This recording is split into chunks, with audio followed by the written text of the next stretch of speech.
Meu, o prazer é todo meu, Guiomar. Nossa, é um prazer imenso.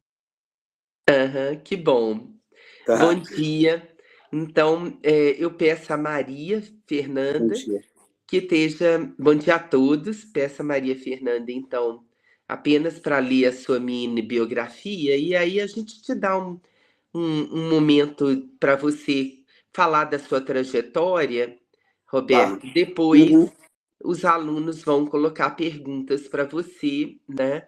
Baseadas também no trecho que você mandou para a gente ler, né? Tá, legal, ótimo. Eu fico à vontade para todas as perguntas, o que os alunos, né, estiverem interessados em saber. É um prazer imenso, Guiomar, estar aqui. Eu fui professor também, né, agora eu estou aposentado, então é muito legal falar com os estudantes, né, sim. Fala um pouco do meu trabalho, né, das coisas que eu faço. Espero que vocês gostem, tá? Ótimo. Então vamos lá, gente. Pode começar, Maria, então, por favor, agradeço. Não é ninguém. Bom dia novamente para o Roberto. Eu vou pedir desculpa porque hoje eu estou um pouco rouca, mas mineiro, nascido em Santana do Campestre, na região da Zona da Mata, Roberto Nicolato é autor de romances como A Caminhada ou O Homem Sem Passado, Do Outro Lado da Rua e Pacto. Também publicou a coleção de poemas Pequeno Tratado do Amor e da Natureza, A Noite Sem Tempo e Poemas de Terra e Mar. Recentemente lançou seu primeiro livro de contos, Nos Domínios de Leviatã e Outras Histórias, pela Lei de Incentivo à Cultura da Prefeitura Municipal de Curitiba. Finalista do Prêmio Off Flip de 2020 na categoria de poesias, foi premiado em 2020 no concurso de Outras Palavras do Governo do Estado do Paraná, com a obra A Noite Sem Tempo. Mestre e doutor em Estudos Literários pela Universidade Federal do Paraná, UFPR. Ótimo.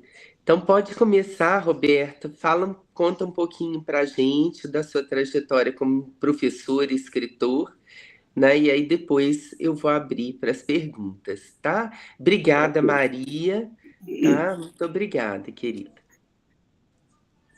Então, eu comecei a escrever um pouco tarde, publicar, né, Guilmar? Comecei a escrever já com 13 anos de idade, aqui em Minas Gerais, porque eu sou da cidade de Santana do Campestre, ela falou aí, é um distrito de Astolfo Dutra, para quem conhece, fica ali perto de Cataguás, aqui na região da Zona da Mata. Atualmente eu estou morando aqui em Juiz de Fora, eu passei 35 anos em Curitiba, morando em Curitiba. Estou de volta, não sei se vai ser para sempre, né? Ou não, ou vou voltar para Curitiba, ainda deixei meu apartamento lá, mas eu estou gostando desse retorno, né? Até quando eu não sei, que eu vou ficar por aqui. Mas eu sou formado em jornalismo pela Universidade Federal de Juiz de Fora, daqui do meu apartamento, aqui de Juiz de Fora, hoje eu vejo a universidade lá em cima, lá no Morro do Cristo.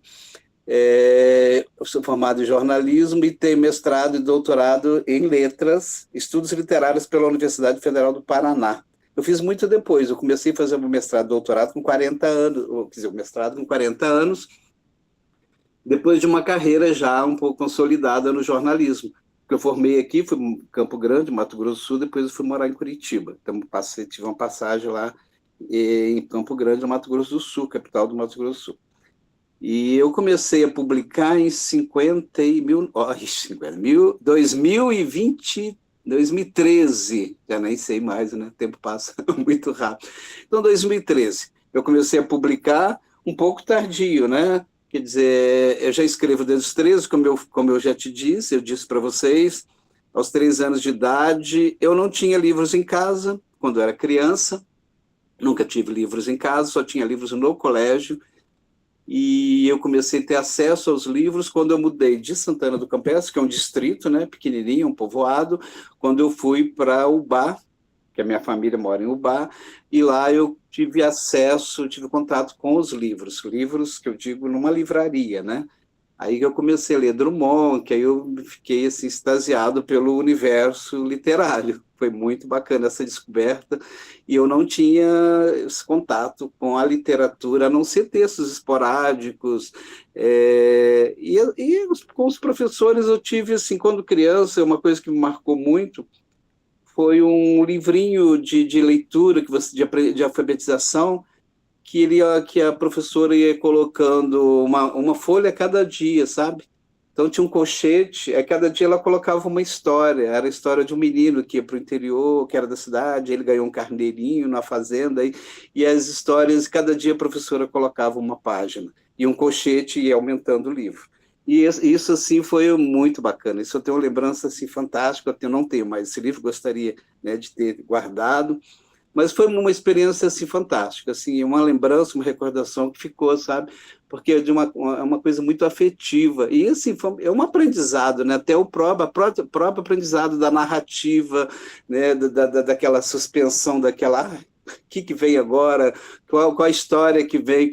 Mas eu comecei mesmo mais com a poesia, sabe? Quando eu comecei a ler poesias, assim, eu fiquei apaixonado. Eu falei, eu gostaria de ser escritor. Só não fui escritor porque a gente sabe que ser escritor não dá dinheiro, né? A gente tem que ter uma profissão.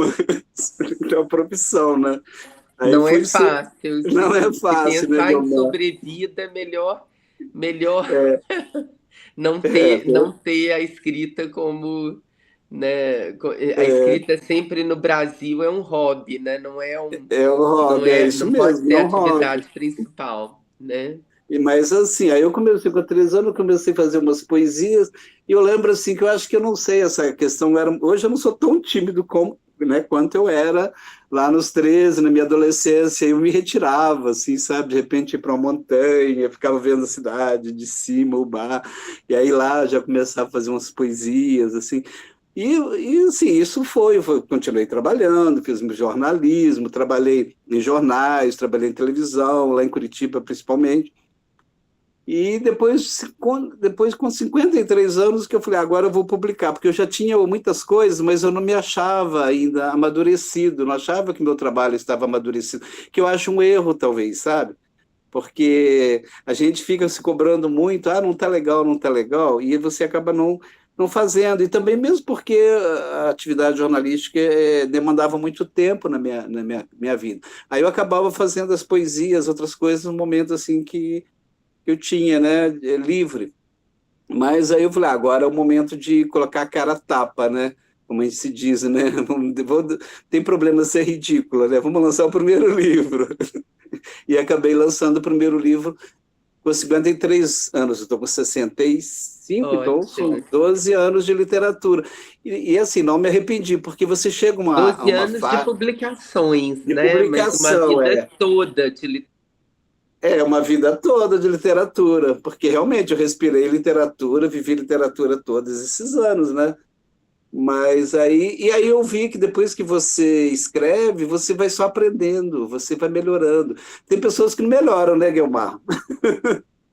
Mas tem pessoas que não melhoram. Mas eu acho que eu melhorei, eu acho assim que eu fui melhorando, eu fui assim aprimorando mais.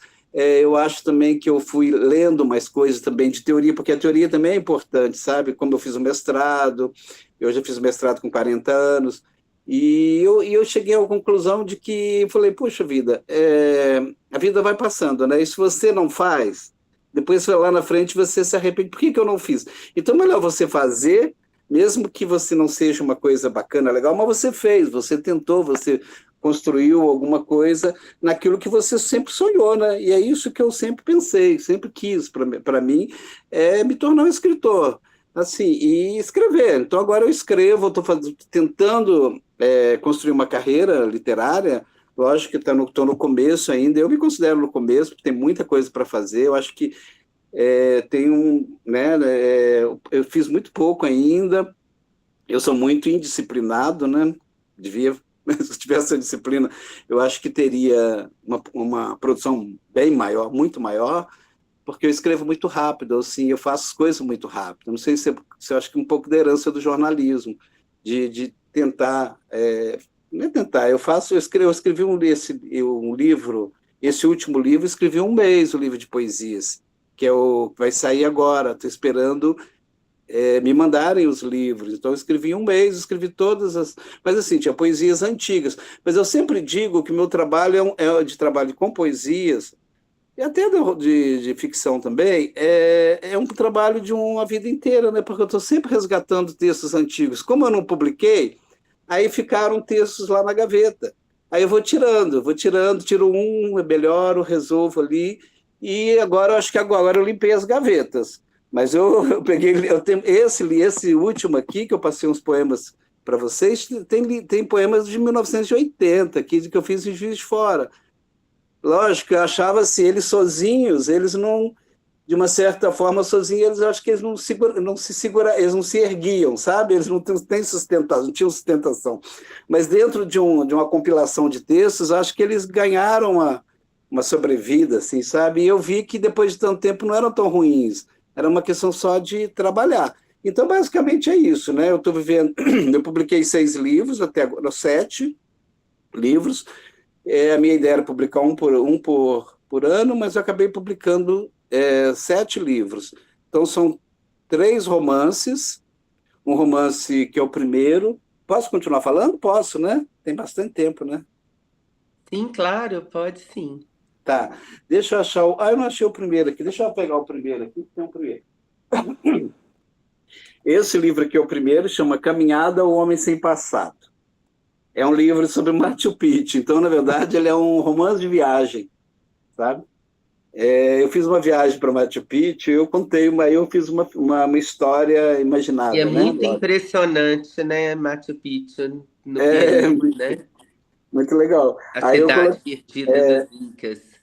eu fiz, para publicar esse livro, foi assim, eu fiz uma publicação, nem era muita editora, não, era uma publicação, era uma empresa que fazia os livros, não, eu não sei, acho que era uma empresa de design, assim, ela fazia livros, mas ela não era editora, ela fez umas ilustrações muito bacaninhas lá dentro, sabe? Porque como é literatura de viagem, eu achei que merecia umas ilustrações.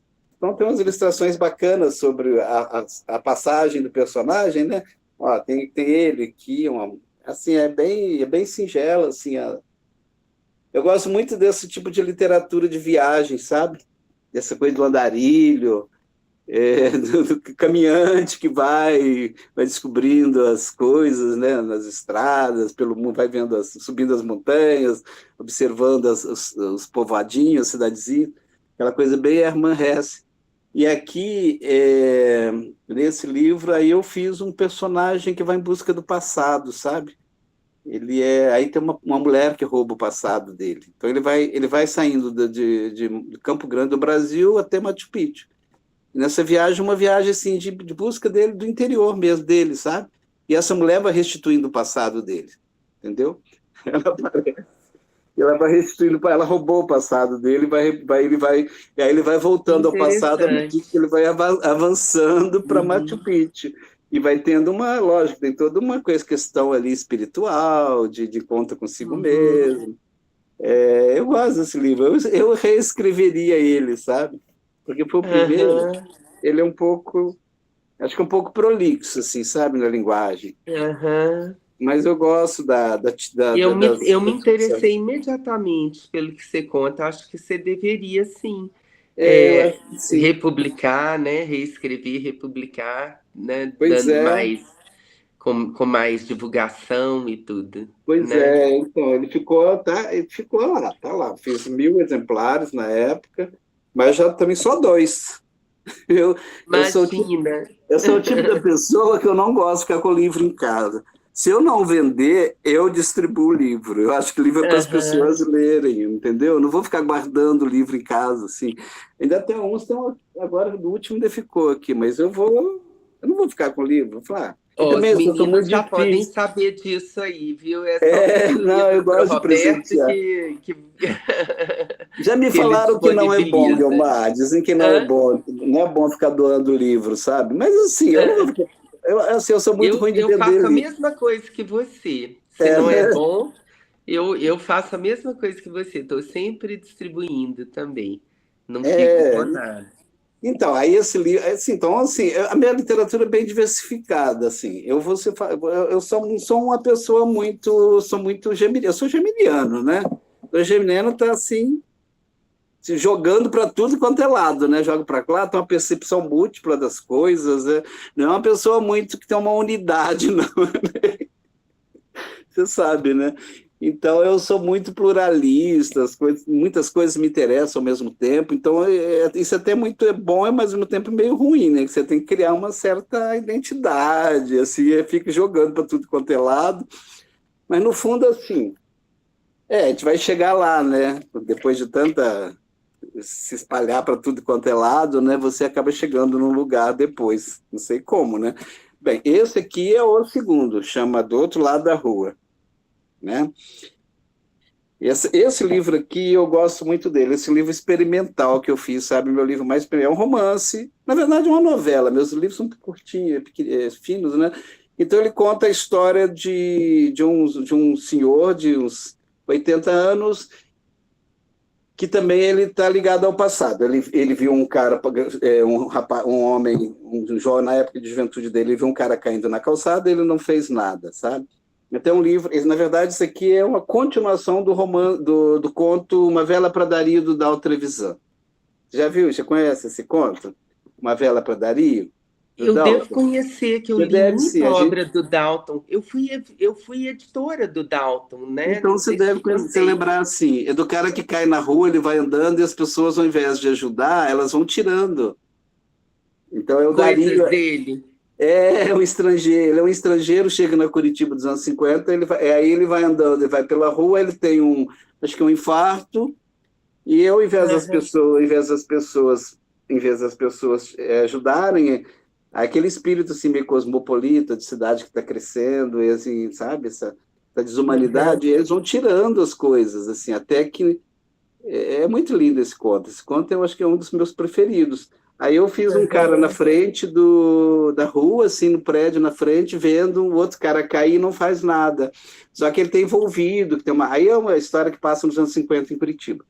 É um cara que quer contar essa história, ele quer contar essa história, que ele não fez nada, mas ao mesmo tempo ele está envolvido com uma garota, uma mulher que cantava na noite, que era garota de programa. Ele cantava na noite e esse cara, na verdade, que caiu era um gigolô dela, sabe? E aí ele estava para casar, ele acabou saindo da curva, ficou com essa mulher, que também era da alta sociedade, mas acabou indo para a noite, assim, para esse universo mais do submundo. E aí ele vai contar a história, só que o livro é muito legal, porque ele é em primeira e terceira pessoa. Aí tem ele contando e eu tenho o narrador em terceira pessoa. Aí entra depois ele contando. E ele vai contar para um estudante de letras, chamou um estudante de letras para digitar a história, porque ele não está em condições físicas, né? De produzir, pelo menos. E ele vai contando isso. Só que assim, é um livro dentro de um livro, uma meta-linguagem, né? Então, assim, ele é muito legal para a literatura, porque quando eu estava fazendo mestrado, então ficou assim, é como se tem muita coisa sobre o processo narrativo. Será que eu estou contando a verdade? Será que eu estou contando a mentira? Então, ele mesmo vai se autoquestionando ali, se autoquestionando e será que eu confio? Se é a minha primeira? Aí, no final, você vai vendo que, de repente, não é nada do que ele pensava, que a história não é isso. Eu gosto muito desse processo, é um processo bem experimental. Então, assim, se você perceber, ele tem a parte que ele fala é toda itálico e a outra parte é normal, né? Seria a terceira pessoa, seria aquela fonte normal. Então, chama Do Outro Lado da Rua, e esse é o segundo. O terceiro livro é esse aqui. Eu gosto dessa capa, sei lá, da Cotter, que ele também é da Cotter Editorial. Esse aqui são livros de poesia. Meu primeiro livro de poesias se chama Pequeno Tratado do Amor e da Natureza. Então, eu dividi... Que lindo o título também, né, Roberto? Pequeno Tratado. É uma coisa meio, como é que chama aquele enciclopédico, né? Mas sim. Aí eu coloquei da natureza, do amor. Aí lá dentro eu fiz uma separação do amor, da natureza e do homem. Então, a divisão é essa, 1, 2, 3. E eu estava morando lá no litoral, morando não, eu ia muito para o litoral, tinha uma casa lá no litoral do Paraná, e eu fiz muita coisa assim, sobre a natureza mesmo, da minha relação com a natureza lá.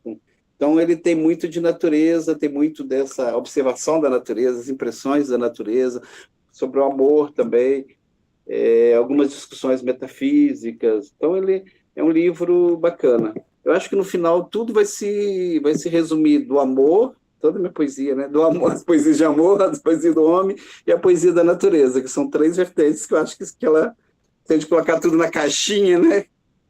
Vai ficar tudo assim, né?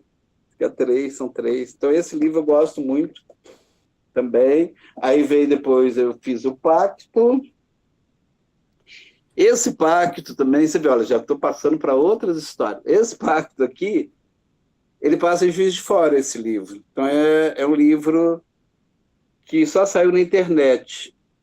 Primeiro, só tinha saído na internet, que foi na época da pandemia, eles abriram um concurso, eu ganhei não é concurso, abriram um edital para publicar só na internet. Eu acho que só eu que participei também, porque eu não vi ninguém fazendo livro só para a internet. Eu acabei fazendo. Eu nunca fui muito ligado nessas coisas da internet, meio maluco, né? Se jogar numa coisa que eu não sabia. Eu tive que fazer lives, errava nas lives, mas foi muito legal também, porque a gente abriu discussões sobre a questão da ditadura militar, com pessoas que foram torturadas. O Luiz Rufato, né, participou também, eu fiz uma live com ele. Eu fiz uma live com estudantes também de segundo grau, assim, com participação, sobre o livro, o que eles acharam do livro, eles leram o livro, foi muito legal. Isso tudo na época da pandemia. Depois eu publiquei o livro. Como tem umas ilustrações, esse também tem ilustrações. Aí tem umas ilustrações, tem uma parte aqui de uma garota que ela participa de uma manifestação da invasão do RU. Então tem muita coisa aqui, tinha uma invasão do RU, né? Aí ela estava na linha de frente, aí tem a parte que ela sabe, com a polícia aqui batendo nela, assim, com castete, aquelas coisas, o rapaz resgata ela, o amigo dela. Então é uma história de três amigos, um triângulo amoroso, na época do final da ditadura do Geisel, assim, 1970, 77, 78, porque eu peguei essa época que eu vivia aqui na universidade, foi 80, 1980, 1900, aí eu puxei um pouquinho mais para trás para pegar a ditadura, e eles são três amigos que vivem numa universidade, que é a Universidade Federal. Eu não cito isso aqui de Juiz de Fora, eu não cito isso muito claramente, eu não sou muito realista nessa coisa de colocar local, né? Mas está claro que é aqui. E eles se encontram, um estudante de jornalismo, outro de letras, outro de filosofia, e eles fazem um pacto de se encontrarem na passagem do ano no Rio de Janeiro. E aí começa, né? Começa lá no Rio, depois faz aquela média res, né? Que aí você coloca lá em cima, já no desfecho da narrativa, depois você vai voltando lá no começo, já põe para dar uma curiosidade aí no leitor. Mas eu também, esse aqui livro que aí eu fiz... Hein? Tipo um flashback. É um flashback. Eu fiz esse livro aqui, depois eu fiz 50 exemplares. Eu te dei um agora, só tem 50 exemplares, e eu fiz essa publicação depois, porque tinha a questão da internet, falei, não vou deixar essa publicação só na internet. Que privilégio! Não, só na internet é muito ruim, né? Eu também publiquei um livro só na internet, e é um pouquinho frustrante, a gente não sente, né, que o livro existiu, né, quando publica só na internet, né? É verdade, parece que não existiu, você fica, cadê o livro? Não é nada palpável, né? Mas aí eu fiz também isso aqui, esse aqui eu fiz um carimbinho aqui, né? De 1,50, que na verdade são 50 exemplares só. Então eu deixei assim como tempo uma coisa assim de guardar, né? A pessoa, tem um livrinho de 50, só 50 exemplares. Está ali, os amigos, as pessoas que eu gosto, as pessoas que eu acho interessante da literatura. Aí eu mandei e tudo bem, saiu. Mas gosto muito do livro também. Então conta toda a história. Então é um livro também que eu coloco eu tento recuperar, eu fiz muita pesquisa nesse livro, fiz uma pesquisa bem vasta, porque eu tive que saber a época, né? Eu fiz uma contextualização, a questão da poesia marginal está aqui presente, que eles iam para o calçadão, né? Fazer, né? Com a poesia marginal. Aí tem teatro de rua, lembra do teatro de rua? Aqui tinha o Gueminha, acho que era Gueminha, inclusive agora lançaram um livro sobre o teatro dele. Aí eu coloquei o teatro de rua, eles fazendo teatro de rua, mas tudo assim. Aí tinha o barzinho, lógico, barzinho com discussões. Ele é todo pontuado com música dos anos 70, Chico Buarque, Gal Costa. Aí tem umas questões que são discutidas, assim. Tem muitas questões bacanas daquela época, sabe?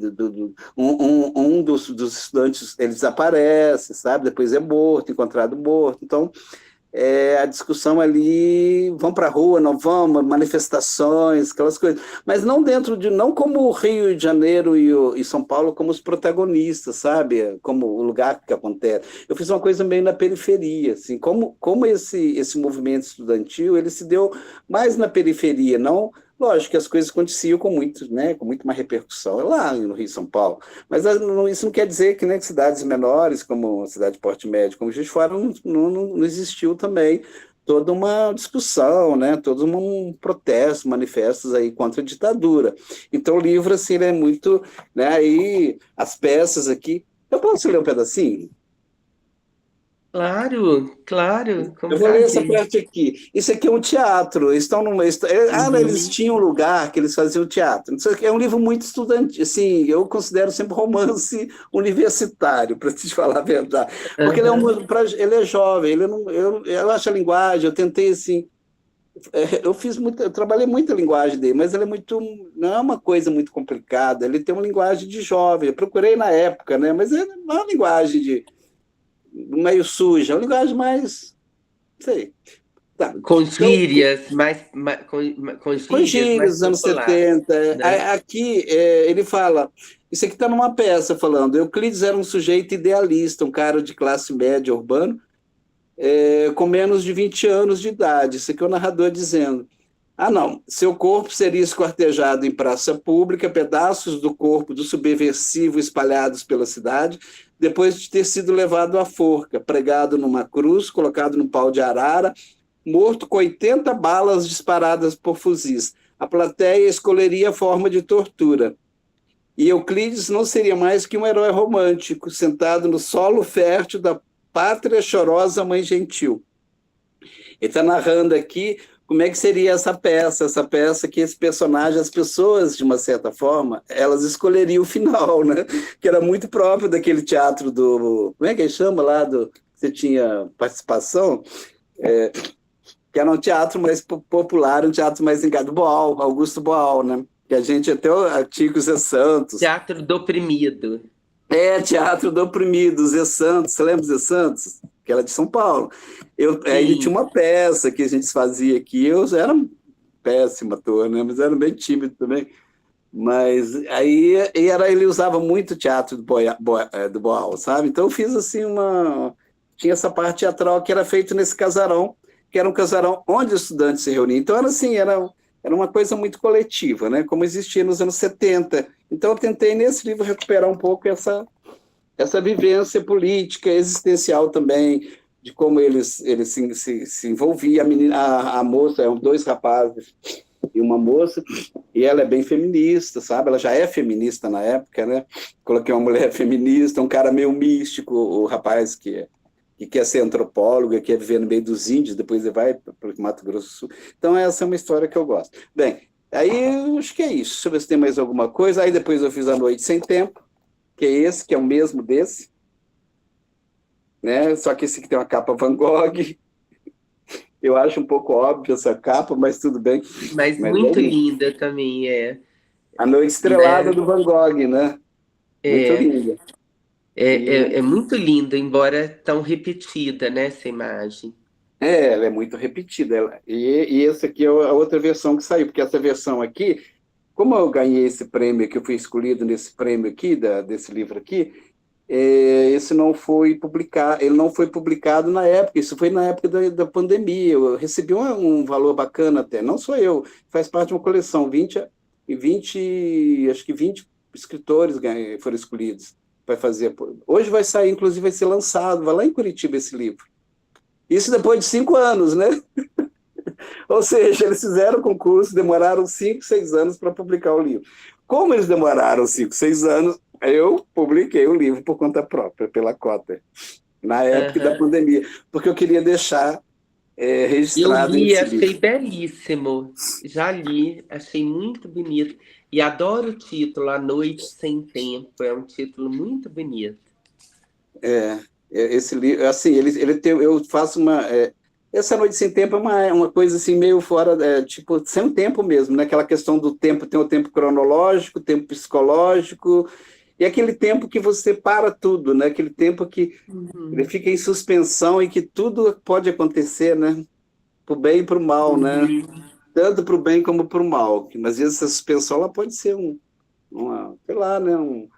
Uma vivência mais espiritual, ou também pode ser uma violência, né? Uma sacanagem, que tudo para, que você não percebe mais nada à sua volta, o tempo é tudo fora, não tem razão de ser, não tem, né? É uma questão muito até absurda, né?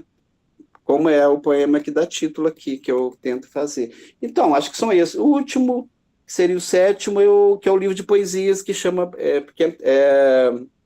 é que chama? Os alunos que quiserem perguntar já podem ir levantando a mão, tá? Já é. Então, o último seria o... Como é que chama? O Amor...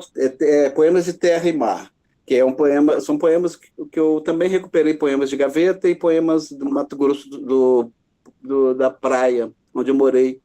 Aí toda a minha vivência... Aí eu faço poesia um pouco muito baseada na minha vivência também, não tem como, sabe? Eu sou um poeta, assim, eu não sou um poeta muito racional, não sou o João Cabral de Melo Neto. Poderia ser, quem me dera, mas eu não sou um poeta racional, eu parto muito da minha vivência, às vezes eu tento também ser um pouco, fazer aqueles poemas meio razão, né, sem sentimento, sem emoção, para também não cair naquele romantismo barato, naquela coisa meio água com açúcar, né? Chorosa. Mas não tem como não sair um pouco da minha vivência, das coisas que, mesmo que elas não estejam totalmente assim, muito claras ali, mas elas estão ali, né? Acho que sempre vão estar, né? Qualquer poesia vai estar, qualquer escritor. Eu estou à disposição, então, acho que é isso que eu poderia falar do meu lance, da minha poesia. Do que eu tenho, de poesia romântica. Tem esse, eu não falei desse aqui rapidinho, que é o de contos. Meu primeiro de contos. Aí tem contos de Minas Gerais e o conto. Esse você leu, né? Sim. São contos de Minas Gerais e um conto de pandemia e Curitiba. Tem 3 coisas. Quer dizer, eu acho muito diversificado minha poesia, vai para tudo quanto é lado. Você perceber, assim, tudo me interessa. Esse que tem a personagem do menino, né? Que eu gosto muito, assim, que a gente vê uns flashes da sua infância, né? Nesse da infância. Livro. Mas o primeiro conto é belíssimo também, sobre a pandemia, né? Que, assim, eu acho que seria matéria de um romance, assim, parece que... Esse primeiro? Esse primeiro poderia ter continuidade num romance, né? Sim. Mas é bom também ter ficado como conto que a pandemia foi todo mundo já esqueceu da pandemia, né? Foi um período curto. Ninguém quer lembrar, né? Graças a Deus. Ninguém quer lembrar, né, Guilherme? Ninguém quer lembrar. Isso é Mas verdade. é isso. Então vamos às perguntas agora? Podemos, Você quer vamos falar lá. mais alguma coisa? Não, para mim já falei demais. Eu sou professor, para você falar muito. Então, deixa os alunos perguntar. Queridos, eu tenho dificuldade de ver aqui quem que colocou pergunta primeiro. Foi aí, então vocês podem se adiantando, tá? Por favor. Já podem fazer as perguntas. Foi Júlia ou Richard? Não sei. Vocês veem aí quem está na fila, né? Foi a Júlia. Júlia, então. Júlia. Bom dia. Bom dia. Quem Bom dia, puder Júlia. abrir a câmera, abra a câmera, porque é simpático para o Ai, meu Deus. nosso convidado, né? Tá? Ai, pronto. Bom Oi. dia. Bom Eu dia. pensei muito se eu ia abrir a câmera ou não, porque eu tô um pouco gripada, tô até Oi, meio, como tá? meio fanha. Esse clima é terrível. Uhum. Mas Com eu quero certeza. começar já agradecendo, né, pelo Roberto, por, Eu que agradeço. pela oportunidade mesmo. E aí, eu queria fazer outra pergunta, mas aí logo quando começou assim, uma coisa já me entregou logo de cara, que foi quando você contou o seu primeiro contato com a literatura. Que você falou que foi ter seu primeiro contato com a literatura só na escola, né? E aí você passou anos escrevendo até enfim publicar os seus primeiros livros. E a minha pergunta é justamente sobre isso. Você falou já, mas eu queria escutar um pouquinho mais sobre como foi esse processo dessa revelação de identidade daquele escritor no silêncio, assim, para que enfim virasse um autor.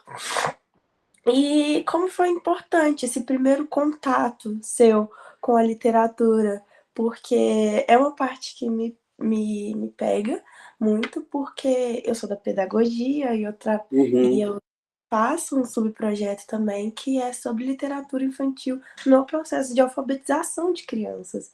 Então é muito legal quando a gente escuta assim tais depoimentos sobre o quanto que a esse primeiro contato com a literatura muda de fato a vida das pessoas. Olha, Júlia, eu não digo só para no caso de você ser o futuro escritor ou não. Ela muda, assim, de uma forma incrível. Não só para você futuramente ser escritor. As minhas sobrinhas, por exemplo, todas elas, eu dou livros para elas, assim. Eu vejo, assim, hoje, como elas vão bem nas redações, sabe? Elas fazem Enem, assim, mais de 9 elas tiram na redação. E todos os meus sobrinhos, todos que eu sempre que eles leram, eu levava livros, porque eu trabalhava na Gazeta do Povo, eu trabalhei na edição de livros.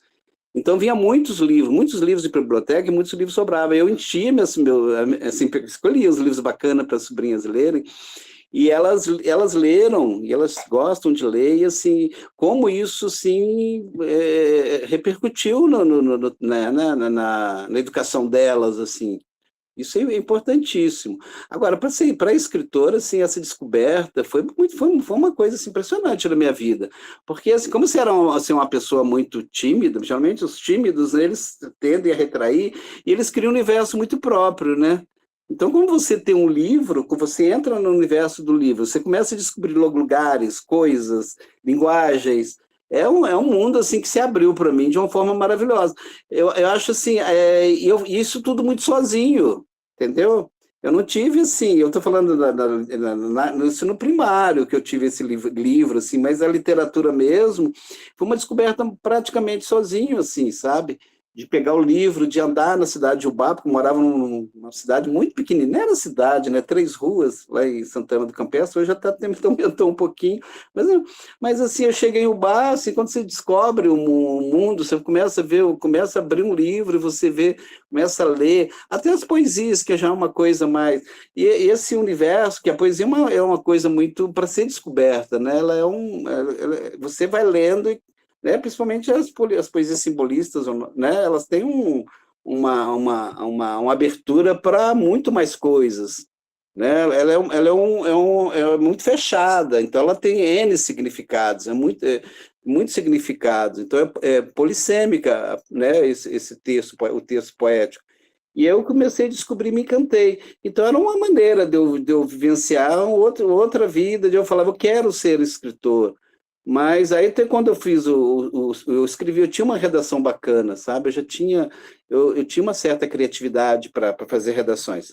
Aí a professora, quando eu me formei aqui lá em Ubá, no ensino médio, antigamente era científico, a professora falou, olha, se você for ficar em Ubá, eu acho que você deveria fazer letras, você escreve muito bem, você pode ser professor de letras, vai trabalhar com letras. Mas eu falei, puxa, eu vou ser professor, eu não queria ser professor. Eu falei, eu não tenho perfil para ser professor. Depois eu pensei em psicologia, que também é muito ligada à literatura, né? Que a literatura está ligada à psicologia dos personagens. E aí eu acabei, depois eu vi, não, eu até fiz vestibular para psicologia, mas depois eu vi, não, o que estava mais próximo era o jornalismo. E não me arrependo também, porque o jornalismo é, né? E assim, a literatura é uma abertura de mundo para tudo, até para todas as, eu acho que todas as disciplinas estão na literatura, né? Na literatura você tem filosofia, na literatura você tem história, na literatura você tem sociologia, você tem muita geografia, né? Então, assim, ela abarca muita coisa.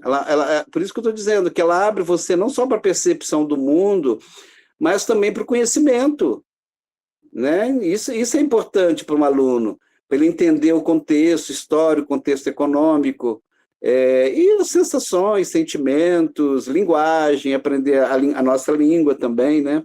Então, eu acho bacana, assim, foi essa percepção. Eu só comecei tarde, como eu disse, a publicar, porque eu não tinha ainda, mas eu aconselho as pessoas a publicarem mais cedo, porque elas vão, né?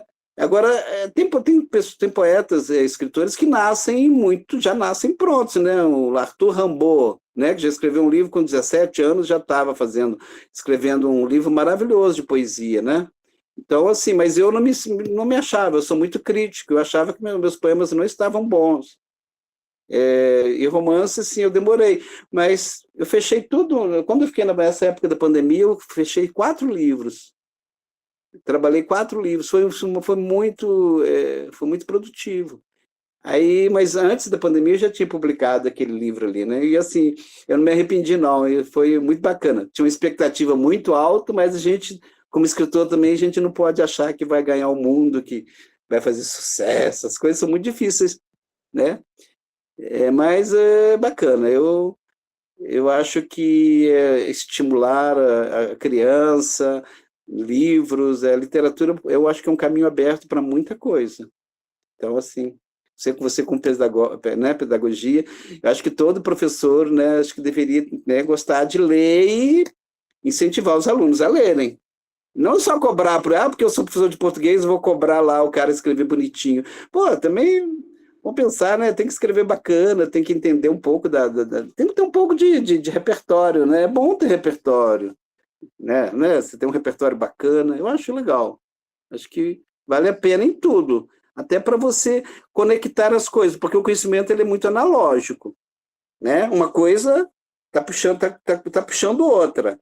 Então, mesmo quando a gente faz análise literária, a gente sabe disso, que ele é analógico, você começa, uma coisa está ligada à outra, que está ligada à outra, e você vai buscando, e vai comparando, e vai associando, e esse processo é um processo de conhecimento muito amplo, muito legal.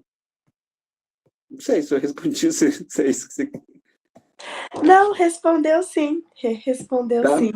Até porque, mesmo assim, eu adoro romance. Ah, sim. E aí, eu até brinco com os meus alunos que eu falo que eu gosto de romance barato. Eu gosto de romance barato, mas que eu, infelizmente, não posso indicar as minhas leituras para eles, porque eles são pequenininhos ainda. Ah, sim. Mas quando vocês forem grandes e tiverem a minha cabeça, aí vocês vão entender o que eu tô falando de romance barato. Mas obrigada. Imagine, eu que agradeço. O próximo, muito obrigada, Júlia. O próximo, então, agora, Richard. Bom dia, Nicolato. Bom dia, pessoal. Oi, A bom minha dia. pergunta é o seguinte: eu acabei percebendo que nos seus textos você utiliza muito a questão do tempo, um elemento recorrente, né? O antes e Sim. depois, o passado e o presente. Queria saber qual que é a sua intenção em fazer a utilização desse tipo de linguagem. Sobre o tempo, eu estava percebendo agora, lendo meus filmes, que é uma palavra que está se repetindo, se repetiu nesse livro aqui, a palavra chama-se memória, a questão da memória. Então, eu acho que eu tenho um trabalho com a memória, assim, eu acho que todos os livros eu tenho esse trabalho com a memória. No segundo livro ali, é o cara contando a memória, e a memória, como ela é reinventada, né? Porque a gente pode achar que a gente está lembrando das coisas, a gente está lembrando o que aconteceu. Na verdade, você está reinventando o que aconteceu. E não é só isso, eu gosto muito porque quando eu estou voltando, eu estou revivendo, é uma maneira de reviver aquele passado. E dentro da poesia, para mim, é uma maneira de eu reviver, e seria acho que o Drummond já falou isso, seria uma catarse. é como se fosse uma catarse. Como eu morei na litoral do Paraná, depois está saindo esse outro livro agora de poesia. Eu morei lá, eu morava em Curitiba, mas eu ia muito para lá. E depois que eu saí de lá, aconteceram muitas coisas muito boas, umas coisas bacanas, mas umas coisas meio trágicas também, né? Mas assim, e depois quando eu voltei, eu tenho poema sobre o mar do Pontal, era Pontal do Paraná. Eu fiz um poema sobre o mar do Pontal. Então, essas coisas vividas, e para mim, assim, foi como uma maneira uma catarse, de eu voltar e não voltar mais lá, sabe? De achar que aquilo ali já tá resolvido como coisa vivida novamente. Então, é uma forma de você sentir, é uma catarse, não deixa de ser. Eu fiz um poema também sobre a Casa dos Pássaros, que eu tinha lá no Pontal, eu tinha uma casinha que colocava comidinha e tinha pássaros, era uma coisa maravilhosa, assim, sabe? Tinha saíras multicores, tinha todas coloridinhas, tinha milhões de coisas, tinha até gambá aparecia de noite. E eu, assim, eu tinha uma relação com a natureza muito forte. E também, assim, eu trabalhei muito isso. E assim, eu acho também, outra coisa, esse livro do Pacto, você está falando de passar, realmente, é tudo coisa muito de formação. Não sei quem falou, a caminhada seria um romance de formação. O Pacto, você está voltando na sua adolescência. Agora, eu acho assim, depois que você faz todo esse trabalho, o outro livro ali, que é de um senhor de 80 anos, que volta ao passado também, e tem o presente. Então, eu gosto de jogar passado, presente, futuro. Mas eu acho que agora eu já me exorcizei do meu passado, não sei. Agora eu pretendo fazer coisas mais assim, sem muito estar ligado ao passado. Outra coisa também que eu sou muito ligado é a tal é ótima, da intertextualidade. Eu sou muito intertextual nos meus trabalhos, sabe? Eu gosto de jogar muito daquilo que eu li, porque todos os livros, até essas poesias, se você perceber, ali você tem Os Gatos, que é o poema que eu estou falando ali, Baudelairianos, aí os Gato, Gato, Gato, Gato, Gato, Gato é um conto do Otto Lara Rezende, né? Que o título é Gato, Gato, Gato, uma percepção do menino e o gato percebendo o menino e o menino percebendo o gato no muro, que é muito legal. Então, assim, tem muita interdisciplinaridade. Murilo instalou um piano no caos, Rimbaud dançou o sabá na Abissínia. Então, eu vou fazendo, por exemplo, do Daldo Trevisan, o vampiro está nu. Então, assim, nessas coisas. Então, realmente, os tempos... Agora, eu estou trabalhando um romance que ele tem 3 tempos, e eles se dão de uma forma... Eu vou fazer ainda, esse romance durando uns 10, 20 anos. Que ele tem 3 tempos. Eu gosto de trabalhar com tempo na literatura, porque o tempo também é importante no romance, né? Como você trabalha flashback, como você trabalha... né? Quando tem um nome em inglês, quando você vai também para frente, né? Você volta, você vai, e esses são tempos que se encontram, são tempos diferentes, 3 tempos. Né? Esse aqui do Pacto, ele começa no 2000, depois eu só faço um flash, né? Um começo, uma introdução, depois eu começo tudo lá nos anos 70. Esse trabalho com o tempo, porque a literatura é tempo e espaço, né? Personagem e ponto de vista. Então, essas questões são muito básicas na literatura. A gente tem que ter... no romance, para escrever uma narrativa, a gente tem que ter muito essas questões, assim, ela tem que estar muito presente. Quem é o narrador? De que ponto de vista você vai narrar? Qual é o tempo? É presente, passado? Vai se passar em 1900? Lá e agora? Como é que você vai trabalhar essa questão do tempo? Né?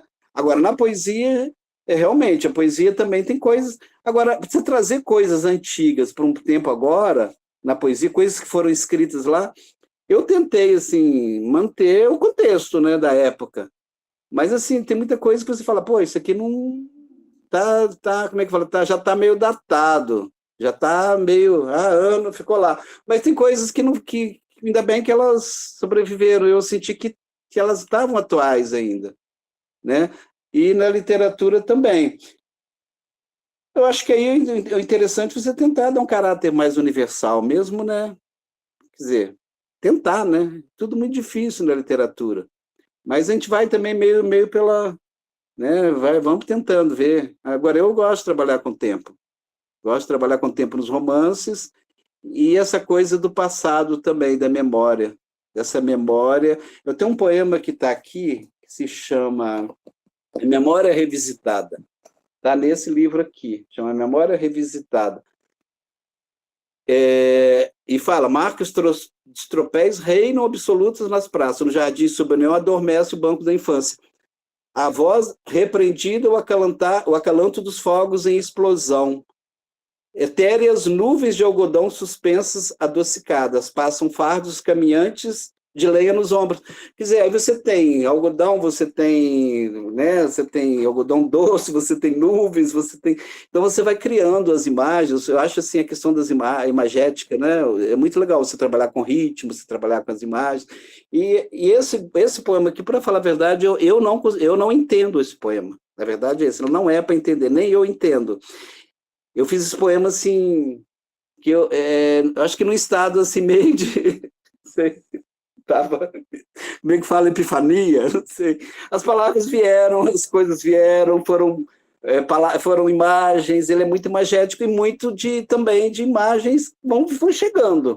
É engraçado, né, quando você faz poesia, que as coisas, as imagens vão se sobrepondo. Agora, de onde as imagens, as palavras, como é que elas vão se organizando no texto, como é que elas vão puxando, parece que elas mesmas vão tendo uma certa autonomia, né? Não sei. E realmente, se eu fazer uma análise racional desse poema, eu não consigo, eu tenho flashes de coisas realmente, e tem muito a ver com o tempo, passado, tempo.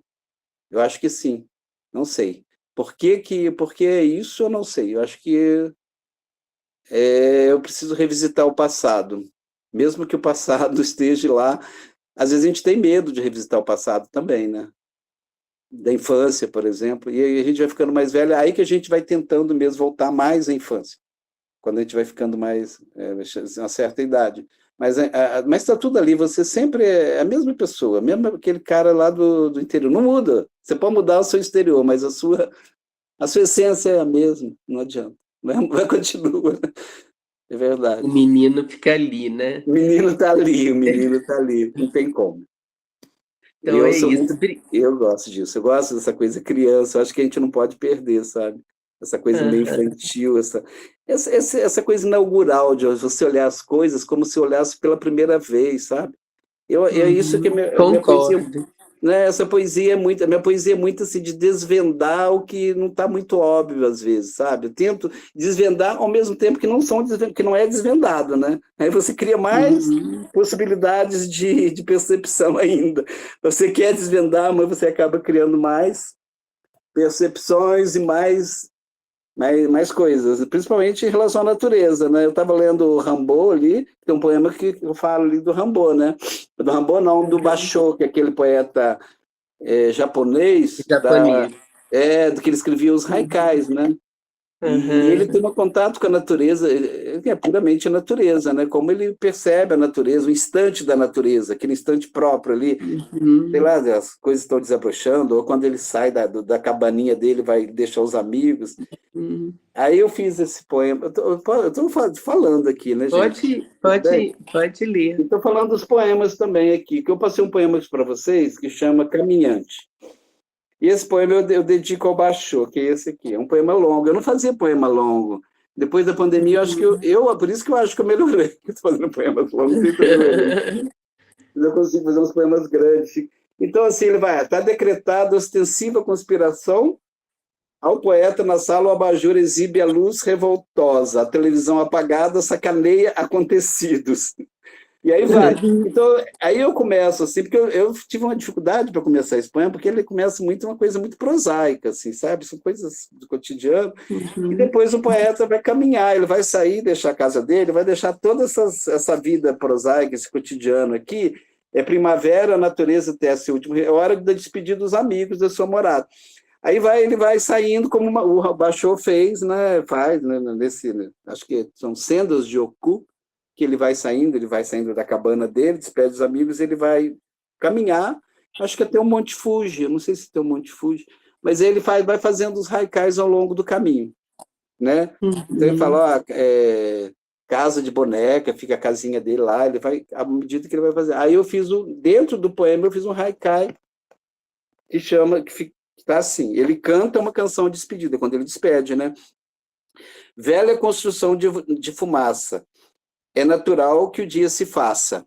Bem, não é um haikai, não está dentro da estrutura do haikai, porque o haikai tem 5, 7 sílabas, 7 sílabas, depois 5 sílabas. Isso é a estrutura convencional, né?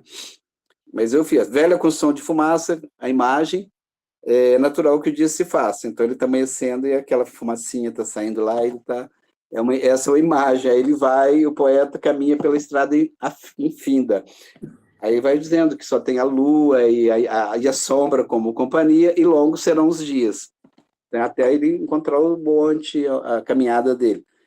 Então essa figura do caminhante também me atrai muito. Essa figura do cara que sai, que vai...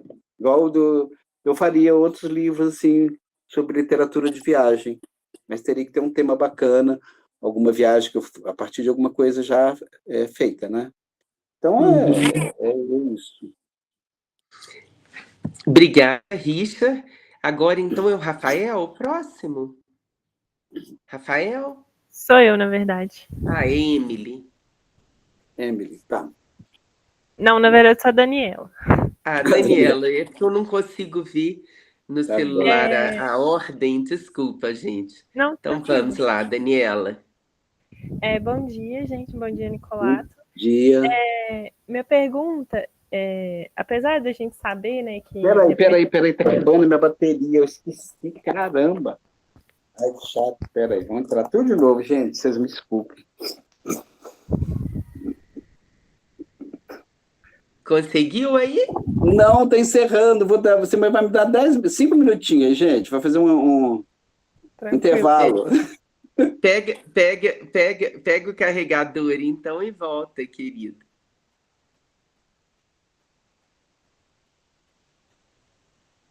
Nós vamos ter um parêntese aqui, né? Então, tá. Mas que bom que tá todo mundo aqui, uma adesão boa. Então, Daniela, desculpa, espera um pouquinho, por favor, ele poder voltar, né? Tranquilo. Já me aconteceu também isso.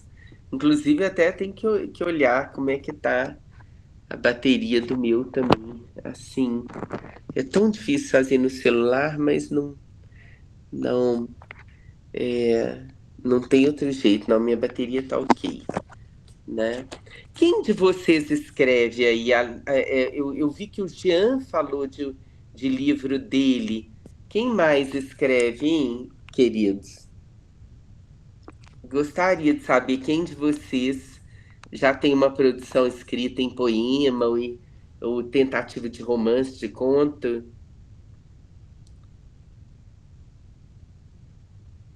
Vocês têm alguém ou não tem ninguém aqui que escreve? Só o Jean que falou outro dia que ele tem um romance começado.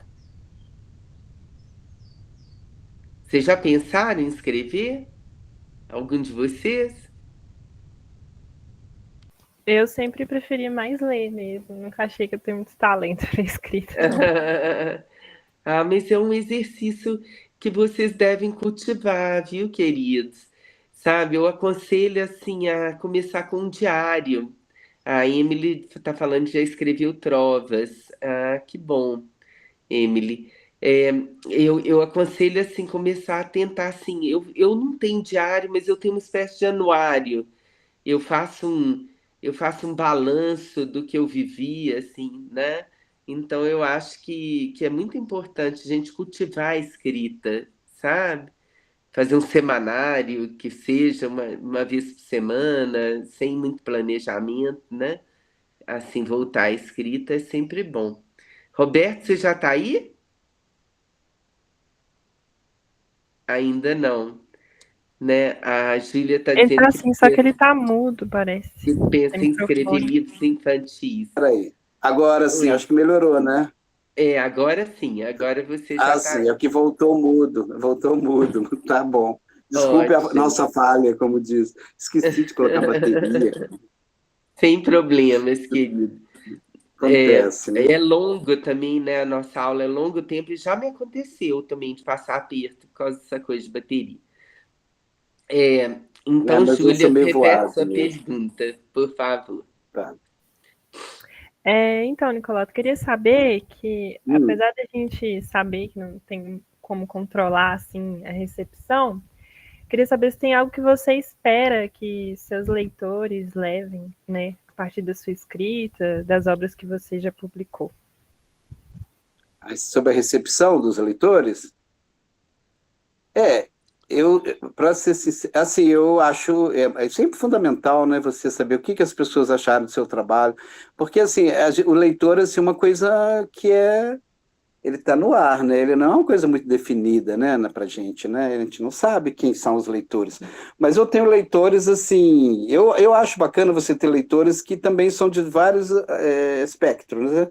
Assim, de várias pessoas que são pessoas que já têm um nível cultural, né, educacional mais elevado, diria, né?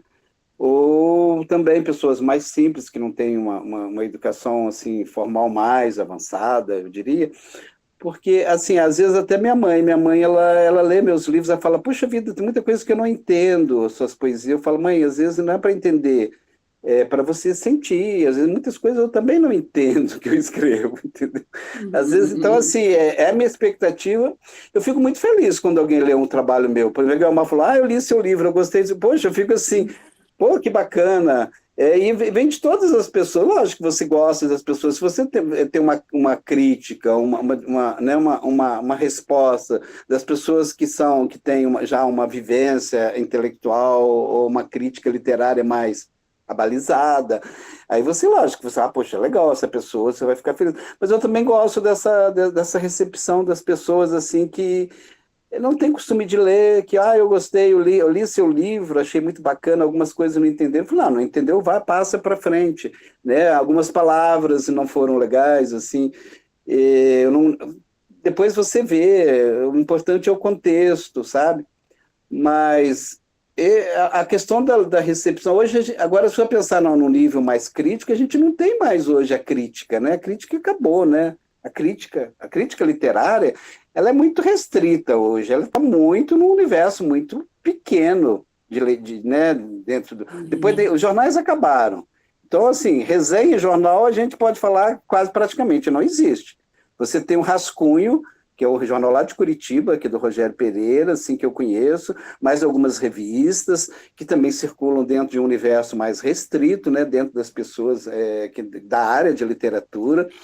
Agora, a crítica, porque a crítica... Primeiro que já existia a crítica especializada nos anos 50, né? Aqueles grandes críticos, né? Que não escreviam resenhas, a gente fala, mas escreviam críticas bem fundamentadas, né? Com uma crítica mais aprofundada, eu diria.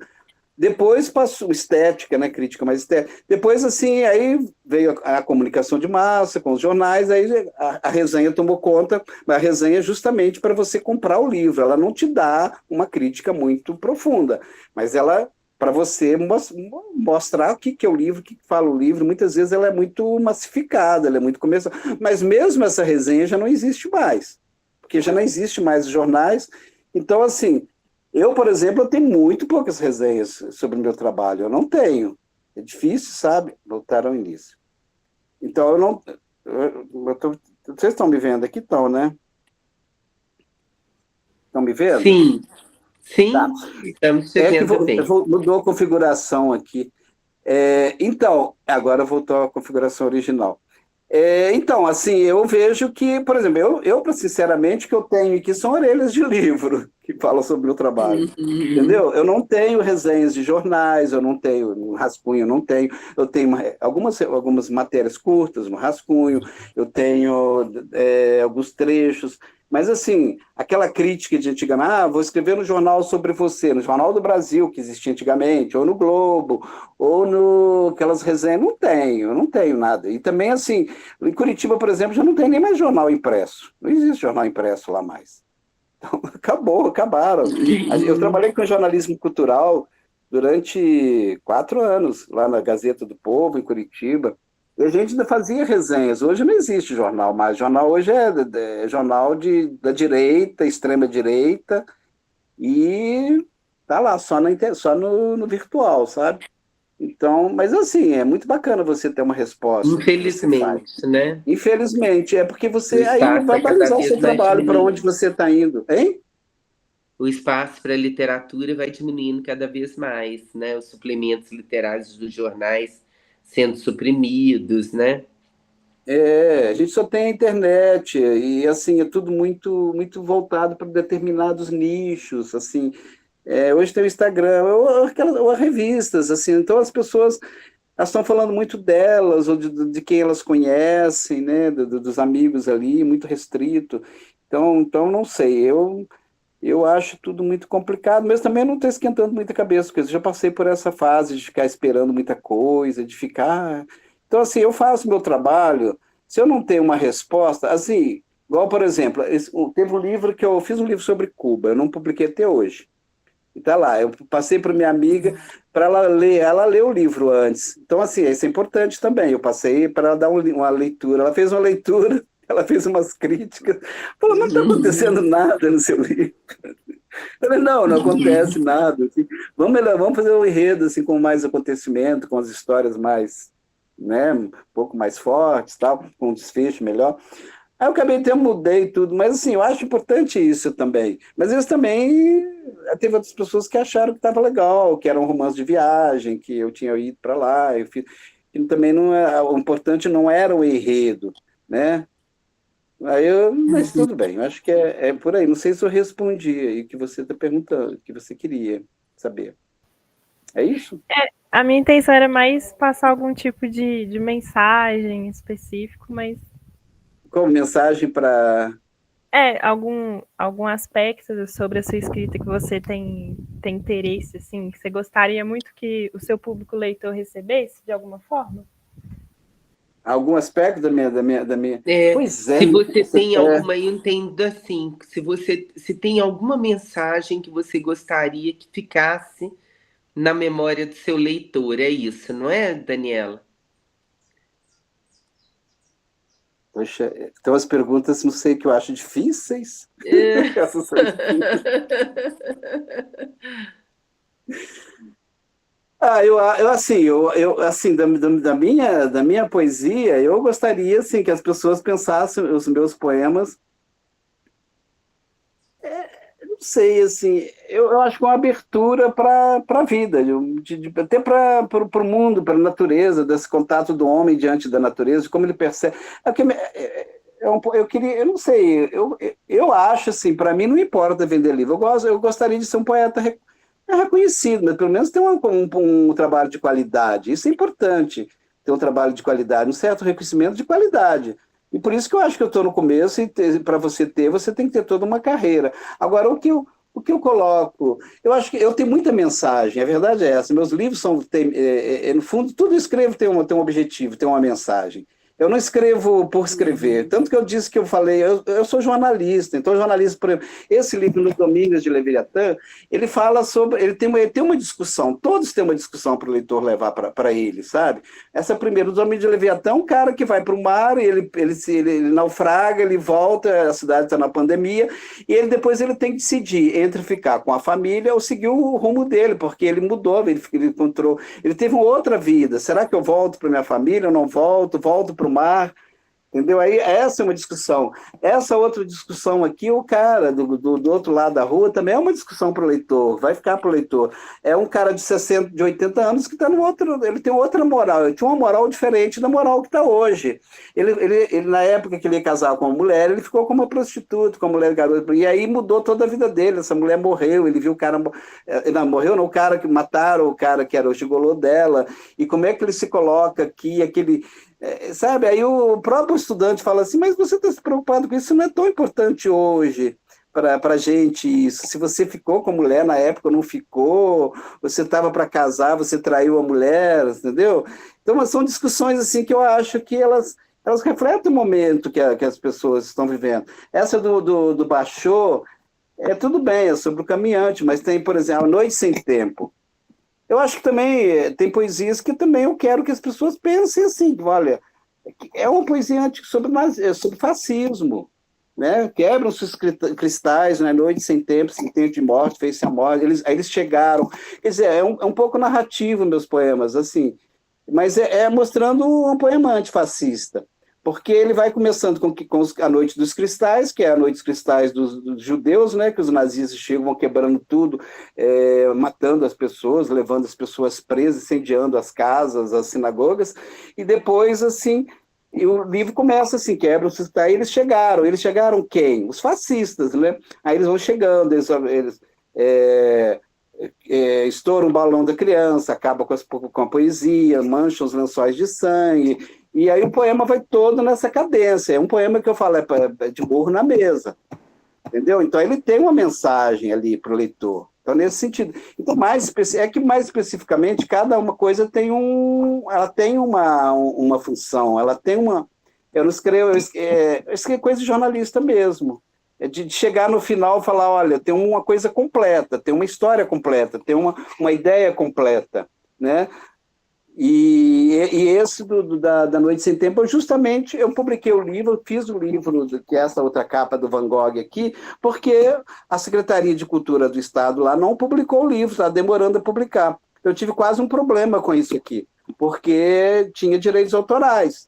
Depois tem direitos autorais, não tem, como é que estava o edital, mas eu publiquei, porque eu falei, eu quero publicar o livro na época do Bolsonaro ainda, lá como presidente, porque isso aqui é um poema antifascista, é uma colocação minha, mas eu não acho que a poesia tem esse poder tão grande, assim. Tem, né, mas não é a minha lógica, não é a minha intenção fazer só poesia engajada, só tem 3 poesias engajadas aqui, uma é dessa, mas eu achei que ela tinha que ter poesia sobre morte, eu discuto a morte aqui, sabe, que eu começo, inclusive, com a intertextualidade, que eu falo, olha, quando ele me levou para visitar a neve, aí eu falo que eu deitei na neve, eu entrei em contato com Deus, Deus falou, olha, segue seu caminho, mas é uma poesia bonita sobre a morte, aí que eu não vou me despedir das folhas, olha, não vou ouvir mais o barulho de uma palmeira ao vento, e aí vai, então é um poema, então ele tem uma discussão, olha, a morte é ruim, mas também você tem que achar o lado belo das coisas, a poesia também, independente do que você trata, ela também tem uma certa beleza.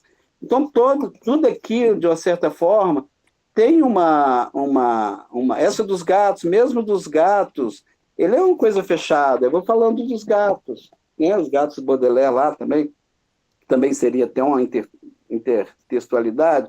Aí a coisa é mística, vai falando, e no final os gatinhos estão lá. Eu trabalho muito com imagem, eu gosto muito de trabalhar com imagem. E aí no final eu falo, os pelos iridescem, né? Parece que está no sol, assim, eu achei essa palavra no final, para mim ela foi um achado, sabe, assim, eu não achava essa palavra, eu fiquei um ano, assim, falei, esse final tá horrível, sempre achava. Aí a hora que eu li, iridescem, né, assim, o sol bate, assim, então tem coisas, assim, que a gente chega, assim, fala, pô, a gente tem, pra gente é uma coisa, assim, de alma, né, quando você acha, porque as palavras, elas têm cor, elas têm cheiro, elas têm ritmo, né, então a gente tem que gostar muito de música para ser poeta, né? Embora o Drummond, não, lá do Morte e Vida, João Cabral dizia que não gostava de música, né? Ele falava que não via música, ele não tinha muita ligação com música. Mas a musicalidade, então tudo tem uma intenção aqui. A intenção mesmo, realmente, é você, com a poesia, a minha intenção, na verdade, é fazer um desregramento, é tentar, assim, tirar a pessoa daquele estágio de percepção e ir para um outro estágio, desregramento de sentidos, de você abrir a percepção do outro para uma coisa que está oculta, de uma certa forma. Como eu falei há pouco, oculta, mas que ela vai ser desvendada aos poucos, ela pode ser desvendada de várias maneiras, mas ela não se encontra oculta, porque às vezes você pega uma coisa muito simples e a partir daquela simplicidade, até da natureza, porque a gente vê muito essa relação com a natureza, é uma coisa muito simples, ela é uma coisa muito ali básica, mas ela não é tão básica assim, é uma coisa de irmandade com as plantas, com os animais, como se fossem personagens também, como eles tivessem vida, né? Então, assim, uma flor que se abre de uma forma clandestina, eu não estou vendo, mas ela está abrindo, entendeu? Se jogar para coisas que são coisas que no cotidiano as pessoas não estão reparando, que elas não veem. É isso que eu acho que eu tento com a minha poesia, talvez seja isso, assim. Olha, tá ali as coisas, estão passando batido, ninguém está vendo nada. Vamos abrir percepção, vamos pensar de uma outra forma, vamos ver que aquilo ali está ali, ele tem outras possibilidades, tem outras impressões, você tem uma relação diferenciada, diferente com aquilo, com aquele momento, ele te dá é como uma clarividência ali, sabe? Eu acho que o poeta é clarividente. É uma coisa mesmo de epifania. Eu escrevo um pouco com epifania. Romance não, mas eu acho que eu sou muito ligado à inspiração, sim. Eu trabalho muito depois a poesia. Mas eu gosto dessa coisa que vem. Já está vindo, está chegando, meio até surrealista, sabe? Uma coisa meio de desregramento, assim, sabe? De você fazer desnudar o que está oculto ali. E ter uma percepção maior das coisas. Né? Sair um pouco fora desse cotidiano que é massacrante, que é chato, né? Que a gente tentar ter uma visão diferente das coisas um pouco. Isso que talvez seja na minha poesia, né? Eu diria que seria isso. Tá? Que bom, que importante te ouvir. Muito bom, Roberto. Eu vou te pedir para só agora, a partir de agora, de responder um pouquinho mais brevemente para todos terem oportunidade, os que querem perguntar, porque a gente termina mesmo meio-dia em ponto, sabe? Tá a gente não pode avançar, né? Então, porque eles têm o almoço e tudo, para fazer outros cursos em geral à tarde, né? Então, próximo agora a perguntar, por gentileza. Bom dia. Bom dia. A minha pergunta é sobre o poema Prescrição. No poema Prescrição, por que você compara o amor a um Você não remédio? consegue abrir a câmera, não, querida? A minha internet está um pouco ruim, eu tô com medo de abrir e cair. Tá, tudo Como é bem. que chama o poema mesmo? Prescrição. A Prescrição é o primeiro poema, sim, daqui do meu livro, sim. Pode falar. Por que você compara o amor a um remédio? O amor ao remédio. Esse poema aqui, ele é um poema meio... Esse é um poema, ele tem uma dicção meio anos 70, né? Tipo poesia marginal, Cacaso, aquelas coisas ali. Então, ele é uma brincadeirinha, assim, sabe? O amor como remédio. Ah, mas o amor é um remédio, né? Então, assim, ele pode ser um remédio, uma dose de amor absoluto. Você pode pensar numa vodka absolute. Tá, né? Você pode pensar numa vodka ali, né? Você pode misturar bem. Então, assim, na verdade, misturar o conteúdo trágico da paixão dos bardos, né? Lógico, levemente. O amor você tem que tomar, né? Você tem que ir aos pouquinhos. E ele, no fundo, assim, ele tem um certo misticismo, uma certa pureza, água pura da fonte, a questão de sonhar, um pouco de inocência desse amor, assim, também um pouco inocente, né? Tome a cápsula necessária. Então, assim, realmente, é como se fosse um remédio. E realmente, o amor é um remédio. Acho que a coisa mais importante da vida é o amor, né? Eu não vejo outra, não. Né? Acho que resolve tudo, né? Está ligado à compaixão, ao perdão. Embora, né, a gente não tenha que ter muita compaixão muitas vezes, né? Mas, então, assim, eu escrevi um poema de amor. Todos os meus livros, a primeira parte dele é sobre o amor. Eu sempre coloco o amor. E tem um amor maduro, o outro primeiro livro, que é muito bonito, que eu fiz para uma pessoa que eu vivi muitos anos. E aí eu comparo esse amor à natureza. É tudo muito ligado a fenômenos da natureza, a própria natureza. Então, assim, essas comparações são importantes. Ali eu fiz uma brincadeirinha, essa da Prescrição foi uma brincadeira, assim, tipo meio anos 70. Meio da poesia, aquela poesia meio descompromissada, de camiseta, sabe? Bem assim. É como se... meio imperativo o poema, faça isso, tome isso, faz aquilo. Mas ele não tem assim, não tem uma profundidade, assim, ele é um poema mais suave, mais leve. Tá bom, obrigada. Ótimo. O próximo, então? Próxima pergunta? Acho que sou eu, né? Sim. Isso. Luísa? Isso. Bom dia para todo mundo. Bom dia, Nicolata. Bom dia, Luísa. é mais relacionada é, à literatura no geral, assim, porque eu vejo, eu gosto muito eu faço letras português, né, então, assim, gosto muito de literatura e gosto muito de acompanhar, Uhum. acompanho canais que falam sobre isso, né, blogs, canais do YouTube, enfim, e eu vejo que existe muito, especialmente no Twitter, assim, redes sociais, é uma coisa que é até meio inflamada por vezes, né, discussões acaloradas, e eu vejo que muitas vezes as pessoas, existe uma discussão bem, que já não é de hoje, já tem muito tempo que ela vem acontecendo, é uma coisa que eu até venho Uhum. pesquisado sobre, né, fiz um trabalho sobre isso no período passado para outra disciplina, sobre a chamada literatura, o que é literatura boa e o que é literatura ruim, digamos assim. Eu acho interessante que a Júlia comentou sobre romances baratos, assim, entre aspas, Sim, né? Mas eu fico eu queria perguntar a opinião sobre isso, porque eu me pergunto, sabe, o que que é um romance barato? Por que que é barato? O que que define isso, sabe? O que que é literatura boa, o que que é literatura ruim?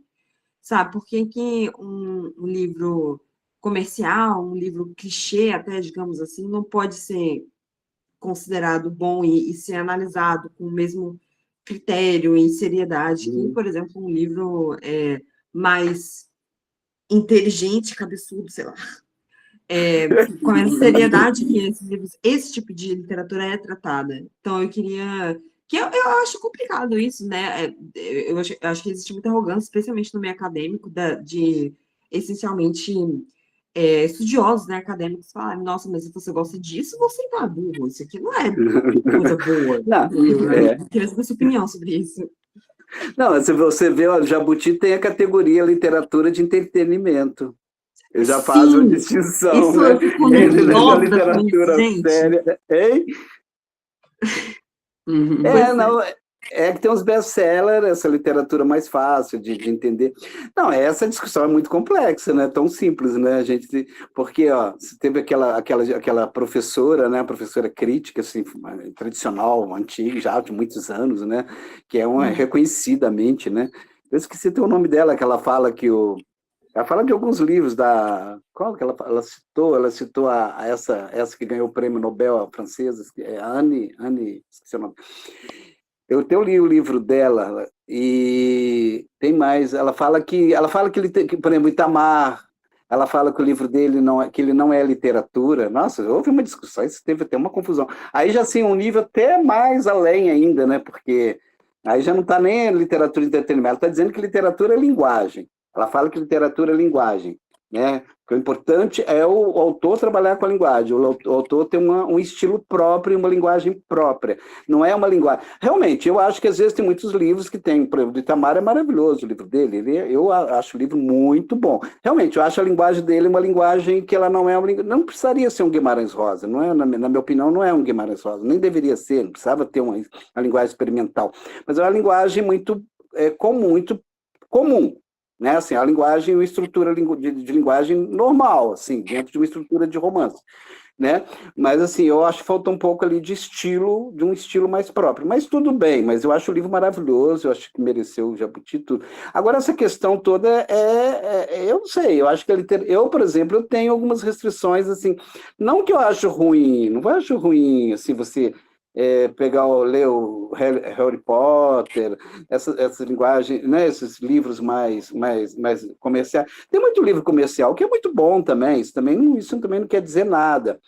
Mas eu ainda acho que é uma linguagem, eu sou muito ligado à linguagem. Eu acho que a estrutura do livro, como o livro se estrutura a tempo, como se estrutura o espaço do livro, como se estrutura a linguagem do livro, isso eu acho que sim. É que é um trabalho, é que às vezes o livro só com o enredo, é que a maioria da linguagem do livro fácil é um livro que só tem mais enredo. O que está mais em discussão ali é o enredo que é importante. Então, não há um trabalho com a linguagem, não há um trabalho com a estrutura narrativa de tempo, espaço, de como do narrador, né? De como o narrador. Eu sei que é mais difícil, né? Essa questão, até é mais complicado esses livros, assim. Tem muitos livros que eu acho difícil de ler. Eu leio até porque eu sou estudioso também. Eu sou escritor, mas eu sou estudioso. Mas eu não vejo problema assim de ler É um livro mais fácil de ler, assim. Agora, realmente, eu acho que senão a gente vai, o parâmetro fica muito de que é literatura boa, que não é literatura boa. Né? Eu acho que também a gente tem que ter um certo parâmetro, senão a gente vai nivelar tudo por uma coisa só. Desculpa, talvez eu estou sendo elitista nesse ponto. Não sei. Eu acho que não dá para nivelar tudo num nível só, sabe? Tudo é bom, tudo. Lógico, tem a literatura que eu acho que ela se preocupa. A Anne Arnaud, né? Eu, por exemplo, a Anne Arnaud, aquela outra também, essa lá do italiano, a Ferrante, né? Helena Ferrante. Eu não gostei dela, entendeu? Assim, eu como leitor não gostei dela. E ela assim, porque ela é muito ligada só ao enredo, ela é muito enredo. Eu não sei quando tem muito enredo, aquele enredo é muita história, uma história atrás da outra, história, aquilo vai me deixando, não sei, isso é questão minha, não sei se eu estou sendo certo ou errado nisso. Mas eu acho que tem artesania da linguagem se perde. Né? Eu acho importante ter uma artesania, nem que seja não precisa também ser uma linguagem complexa, difícil, palavras difíceis, bonito, mas é um estilo, uma coisa que, pelo menos assim, coloca o autor naquele estilo próprio dele, é uma coisa singular, ele criou um estilo, eu não sei se eu vou conseguir chegar a esse ponto, sabe, de ter um estilo próprio, porque eu também vou para todo quanto é lado, né, já disse. Mas assim, eu acho agora, eu não vejo problema de ler livros. Agora, eu acho que existe a literatura melhor e a literatura ruim. Isso sim, sabe? Eu acho que sim. Agora, é importante. Agora, eu acho que o problema, por exemplo, a menina, eu estava falando da pedagogia ali, por exemplo, você coloca o Machado de Assis sem contextualizar para um menino de 15 anos, não diz nada, né? Você tem que contextualizar, tem toda a história do Rio de Janeiro, tem todo. Então você tem que tornar agradável. É difícil você ler uma literatura, começar também. É igual aquela história. Eu tenho um texto que eu dava para meus alunos que era sobre a crítica literária, que ele falava assim. Meu irmão tinha um desenho, que o desenho era um desenho muito simples, desenho animado, né? E ele gostava muito de desenho animado. Aí um dia eu falei, pô, esse meu desenho é muito ruim, vamos ler esse, vamos ver esse outro aqui. Quer dizer, aí ele só coloca assim, olha, de repente ele perdeu lendo, poxa, ele ficou frustrado de não mas ele passou a ver um outro, com outras questões também que são mais importantes, sabe? Na confecção, que leva você a perceber uma percepção de detalhes mais ricas, inclusive do desenho, que o desenho era mais rico, era mais legal. Aí ele houve uma frustração ali no começo, mas depois, legal. Eu acho que assim, aí também é uma questão, a gente vai ganhando um pouco de interesse pelas coisas, não quer dizer que seja coisa mais difícil. Eu acho que, agora tem muita coisa que é dita como boa. Agora você coloca a Arnaud perto da Clarice Lispector, vamos lá, né? A Clarice Lispector dá de 10-0 nela, né? E ela ganhou o Prêmio Nobel de Literatura. Aí você fala, ela é melhor do que Clarice Lispector. Na minha concepção, a Clarice é muito melhor. Nossa, ela escreve, ela tem uma autoficção, né? Escreve sobre a vida dela, mas eu achei que é bacana, que é legal, mas assim, como quando você tem uma referência, você fala, poxa vida, né? É diferente, não dá para comparar. Mas ela ganhou o Prêmio Nobel de Literatura, então também vamos pensar que às vezes muitas coisas, a própria mídia que coloca como muita coisa que está bacana aí também, que você pode falar, é muito bom, mas hoje está muito em voga a literatura também, a literatura mais assim, voltada. Ela ganhou, você falou da Annie Ernaux, né? Que ganhou o Prêmio Nobel de Literatura, não é a Clarice.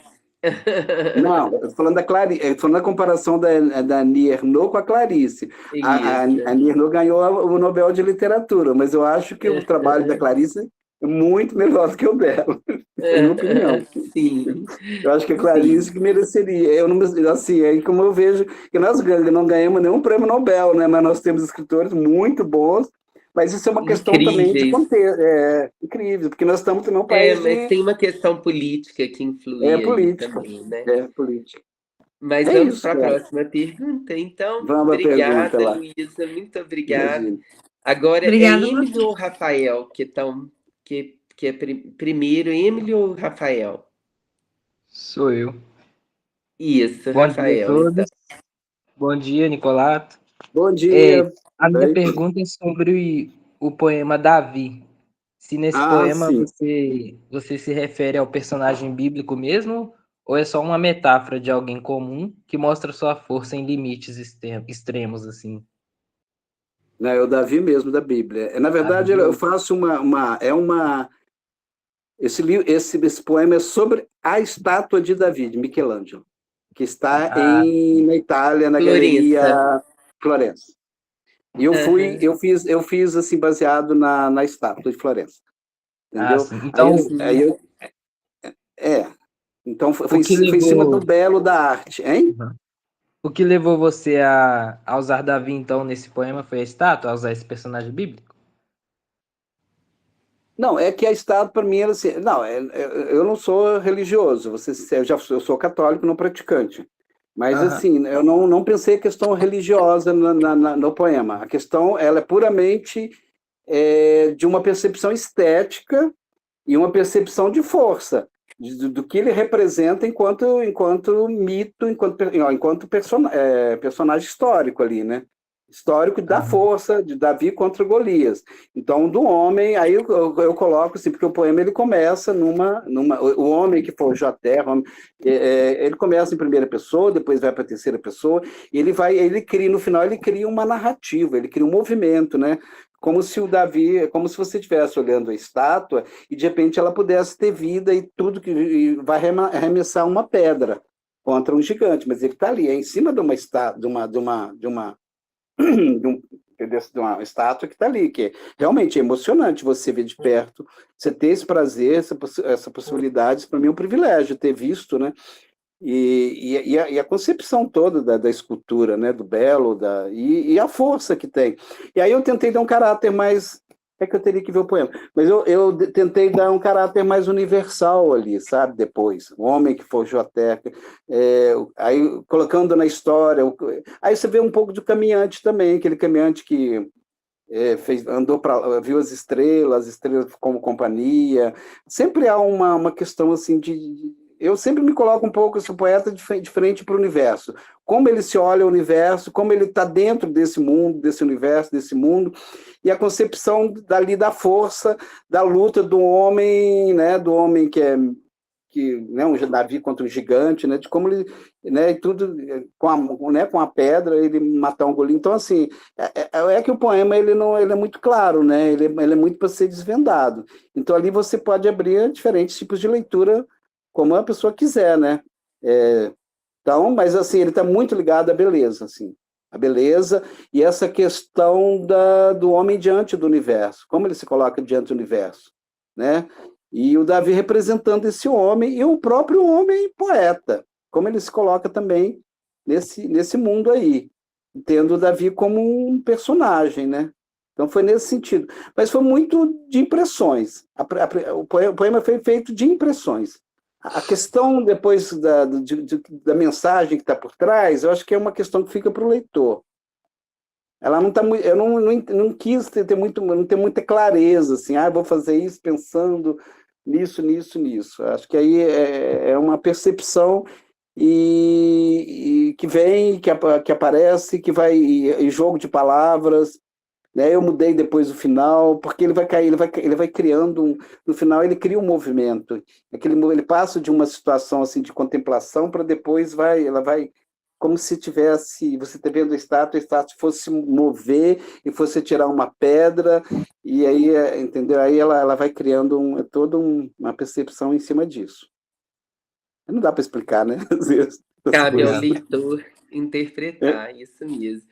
Então, agora vamos para a pergunta da Emily. Muito obrigada, Rafael, que é a última pergunta, né? Agora, da Emily. Oi, boa tarde. Oi, boa tarde. Você tem câmera, Emily? Não, o computador que eu tenho não tem câmera. Sem problemas, querida. Pode falar. Eu vi que tem muita presença da noite.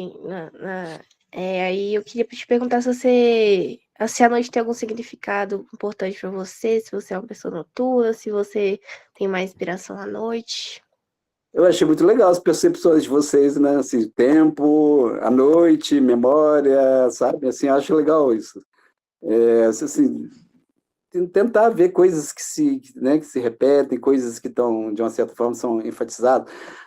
Na verdade, eu escrevo à noite, né? Eu escrevo de madrugada. Eu gosto da noite. Eu sempre fui um meio notívago, entendeu? Então, assim, eu achei a noite meio mistério, é uma questão do mistério desse mundo, essa coisa ser desvendada mesmo. A noite, ela é aquele momento do silêncio, onde as coisas estão acontecendo, mas elas acontecem de uma forma meio silenciosas, né? Isso se me atrai muito. Então, eu geralmente escrevo de madrugada. Muita coisa eu escrevo de madrugada.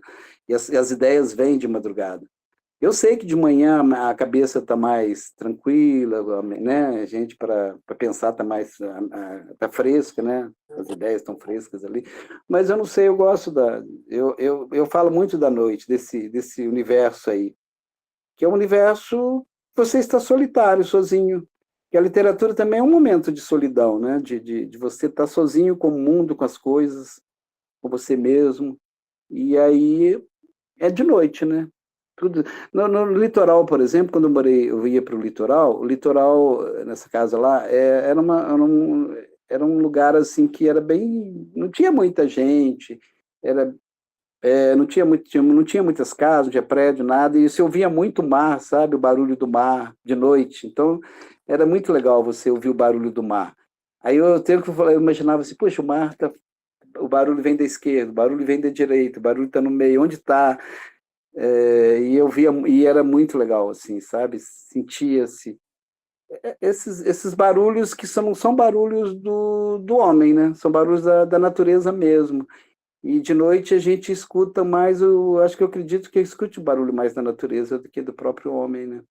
Dos barulhos da cidade, das coisas. E realmente gosto dessa. E eu acho que tem muito poema sobre a noite sem tempo, né? As coisas acontecem muito à noite também. Né? Isso que é o título do seu livro, né? É a noite sem tempo, é. Roberto, foi muito lindo esse encontro. Nossa, muito incrível, tá? A gente agradece demais.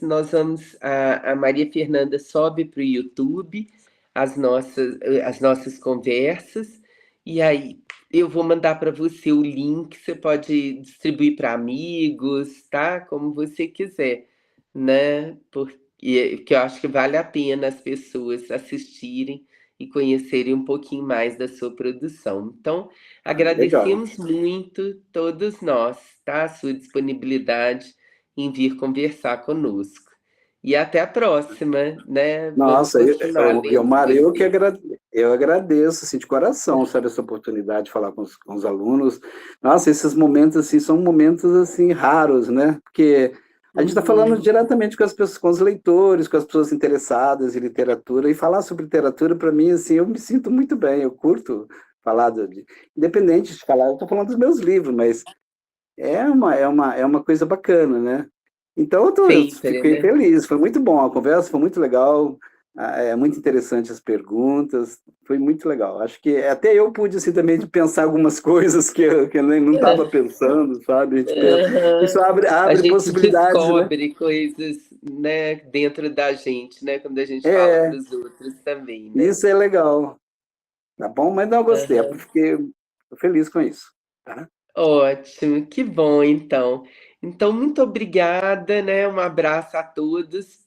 Todo mundo pode ir desconectando, eu fico aqui, só a última a sair, né? Então, até a próxima, Roberto. Muito obrigada, Obrigado tá? aí, tchau para vocês, valeu, tchau. Tchau. Tchau.